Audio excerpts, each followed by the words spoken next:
Assalamualaikum warahmatullahi wabarakatuh. Selamat pagi anak-anak. Halo, bagaimana kabarnya semua? Alhamdulillah pada baik ya hari ini. Baik, sebelum kita memulai pelajaran hari ini, baiknya kita berdoa terlebih dahulu. Berdoa menurut agama dan kepercayaan masing-masing. Berdoa mulai. Berdoa selesai. Hari ini kita akan membahas tentang teks anekdot. Ada yang tahu nggak tentang teks anekdot? Ayo, kalian pada tahu nggak? Ayo, kamu apa teks anekdot? Ya baik. Kamu? Ini jawabannya bagus-bagus semua nih. Baik, Ibu akan menjelaskan ya tentang teks anekdot. Teks anekdot adalah sebuah cerita atau kisah yang mengandung sifat lucu serta menjadi perantara dalam menyampaikan kritik. Jadi, teks ini dibuat sebagai suatu di antara bentuk kritik yang menyampaikan realitas sosial dengan cara yang unik, jenaka, dan lucu. Nah, jadi teks anekdot ini unik, jenaka, dan lucu cirinya. Struktur teks anekdot, kalian pada tahu nggak struktur? Struktur ini terbagi menjadi 5 loh anak-anak. Yang pertama abstrak, orientasi, krisis, reaksi, dan koda. Abstrak ini bagian awal paragraf yang berfungsi memberi gambaran tentang isi teks. Biasanya bagian ini menunjukkan hal yang unik yang akan ada di dalam teks tersebut. Orientasi adalah bagian yang menunjukkan awal kejadian cerita atau latar belakang bagaimana peristiwa ini terjadi. Biasanya penulis ini akan bercerita detail di bagian ini.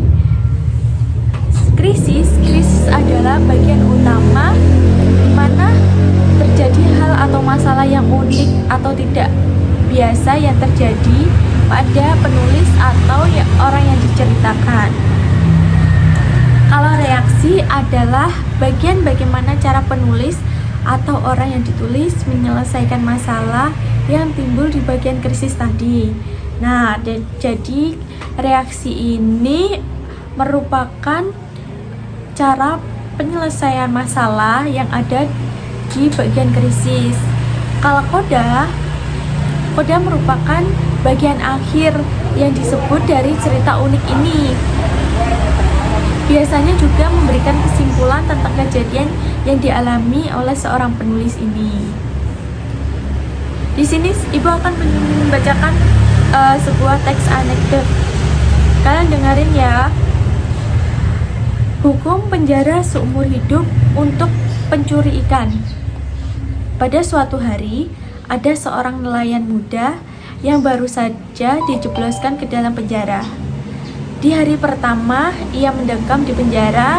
Narapidana yang di sebelahnya menanyakan kepada ia sampai di penjara, "Napi, kamu masih muda, tapi kenapa masuk penjara?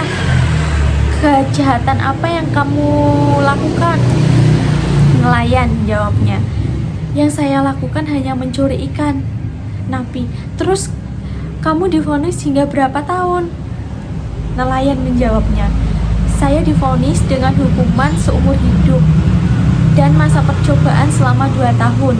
Si napi melongo dong karena merasa heran dan menanyakan lebih jauh lagi karena masalah ini tergolong sangat aneh. "Napi, hanya mencuri ikan kamu dihukum seberat ini. Mungkin kamu mencuri ikan apa? Paus, langka, atau apa?" Nelayan, "Begini, aku mencoba membom ikan di dalam waduk dengan sebuah detonator atau bom kecil. Setelah bom saya lempar, kemudian ada 3 ekor ikan yang ngambang di permukaan setelah alat saya gunakan sudah meledak. Jadi 3 ekor doang nih ikannya." "Napi, wah, cuma seperti itu, seharusnya kamu hanya dihukum beberapa hari saja, tidak sampai seumur hidup dong. Si nelayan menjawabnya. Nah, yang menjadi permasalahan utama yaitu terdapat dua mayat penyelam yang ikut mengapung setelah ikan ini mengapung. Napi tertawa terbahak. Wah, ternyata tidak hanya ikan saja yang berhasil kau bom, bahkan penyelam yang tak berdosa saja kau ikut terkena bom. Pantas saja kamu masuk penjara. Setelah membahas singkat mengenai kasus yang dialami nelayan muda yang termasuk dalam penjara divonis seumur hidup, mereka melanjutkan pembahasan yang lain.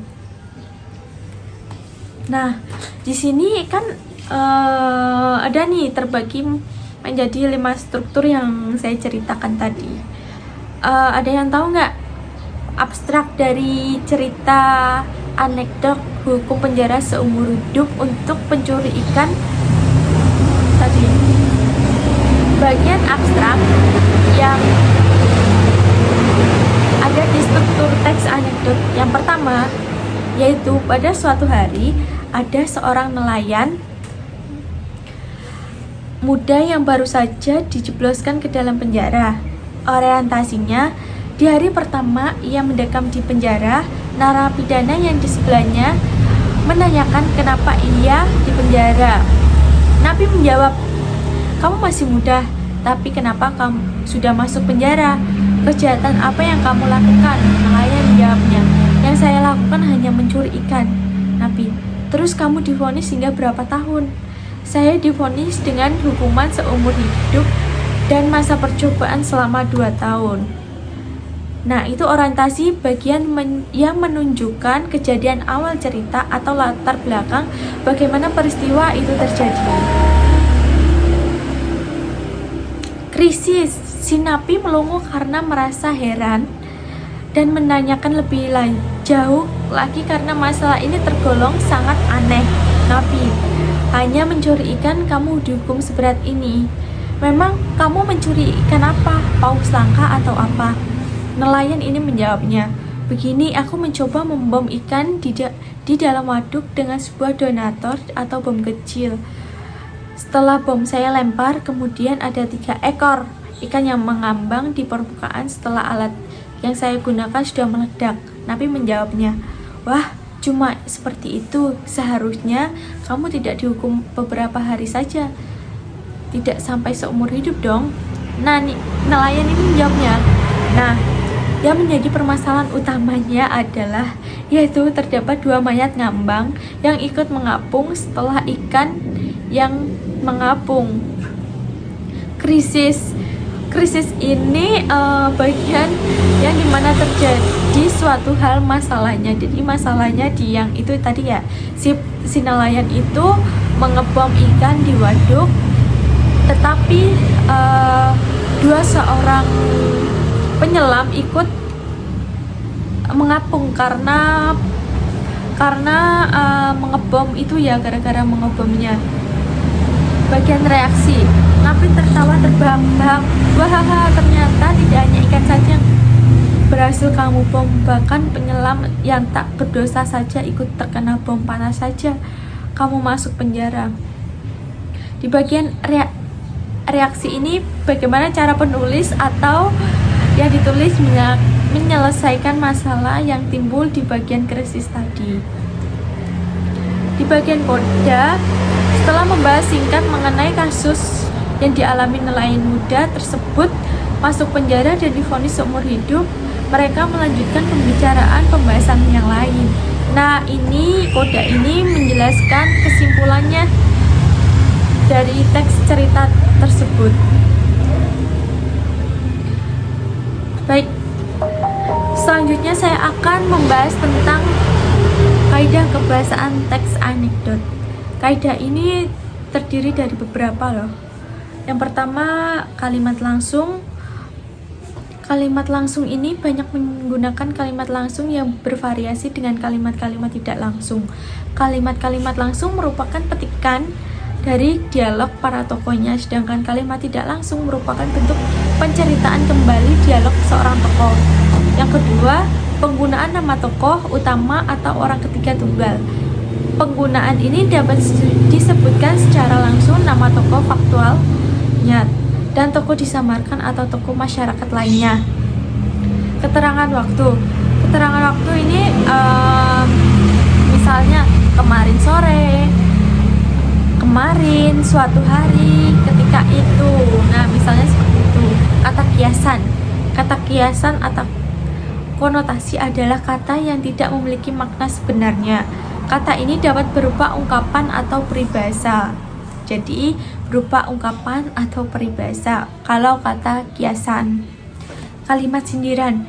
Kalimat sindiran yang diungkapkan dengan pengandaian perbandingan dan lawan kata atau anonim.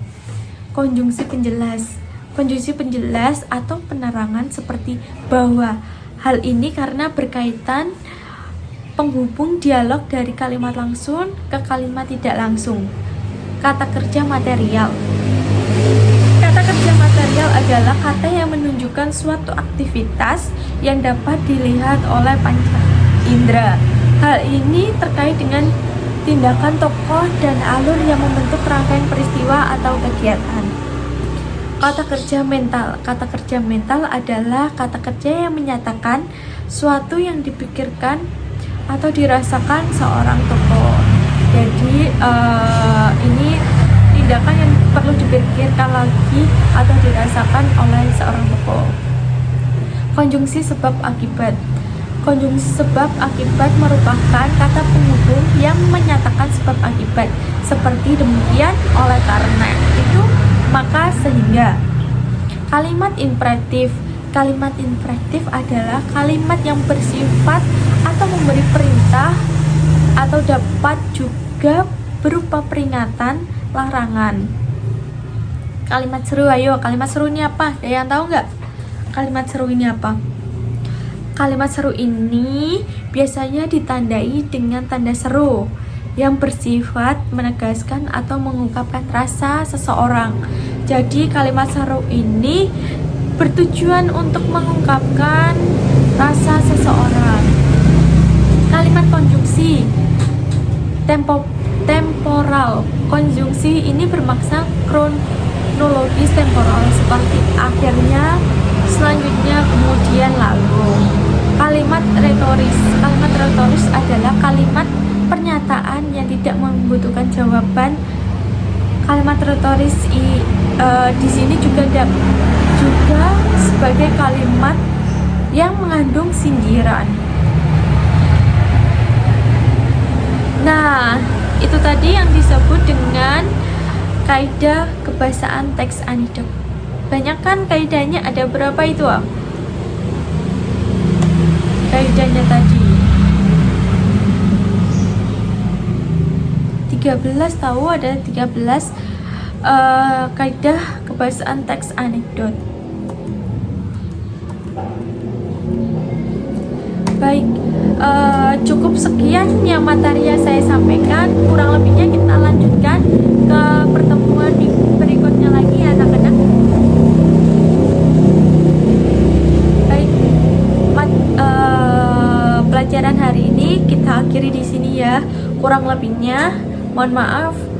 Assalamualaikum warahmatullahi wabarakatuh.